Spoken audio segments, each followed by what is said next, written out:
అక్షయ ఒంటరిగా కూర్చొని వేదవతి అన్న మాటలు గుర్తు చేసుకుంటూ ఉంటుంది. నా వల్ల అమ్మ కూడా అనవసరంగా మాటలు పడుతుంది. నేనంటూ ఈ భూమి మీద లేకపోతే అమ్మ నాన్న సంతోషంగా ఉంటారు అని అక్షయ మనసులో అనుకొని మెల్లగా నడుచుకుంటూ వేదవతి అన్న మాటలను గుర్తు చేసుకుంటూ అమ్మవారి గుడికి వెళ్తుంది. అమ్మవారి ముందు నించొని అమ్మవారిని చూసుకుంటూ నా జీవితం ఇక్కడే మొదలైంది, నా అంతం కూడా ఇక్కడే మొదలవ్వాలి, నా తల్లిదండ్రులు సంతోషంగా ఉండాలి అని అక్షయ అమ్మవారికి మొక్కుకుంటూ ఉంటుంది. అప్పుడు ఆకాశంలో మెరుపులు ఉరుములు వస్తూ ఉంటాయి.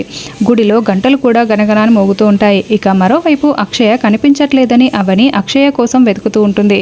అప్పుడే సుజాత వచ్చి ఎవరిని వెతుకుతున్నావు అవని అని అడుగుతూ ఉంటుంది.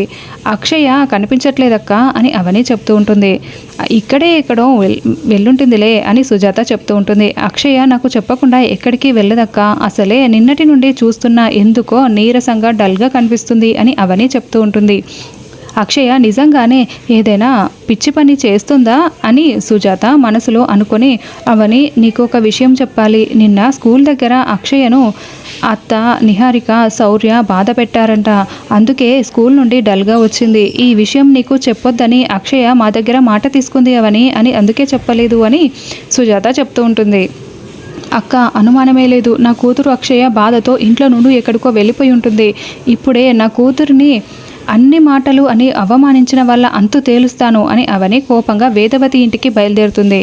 వేదవతి ఇంట్లో ముక్కుపుడక కార్యక్రమం జరుగుతూ ఉంటుంది. నా కూతురు అక్షయ కనిపించట్లేదు, నా కూతురికి ఏదైనా జరిగిందంటే కబద్దార్ అని అవని శ్రీకర్కి వార్నింగ్ ఇస్తూ ఉంటుంది. ఇక మరోవైపు అక్షయ అమ్మవారికి ముందు ఉన్న త్రిశూలం తీసుకొని పొట్టలో పొడుచుకుంటుంది. అమ్మా అని గట్టిగా అరుస్తూ ఉంటుంది.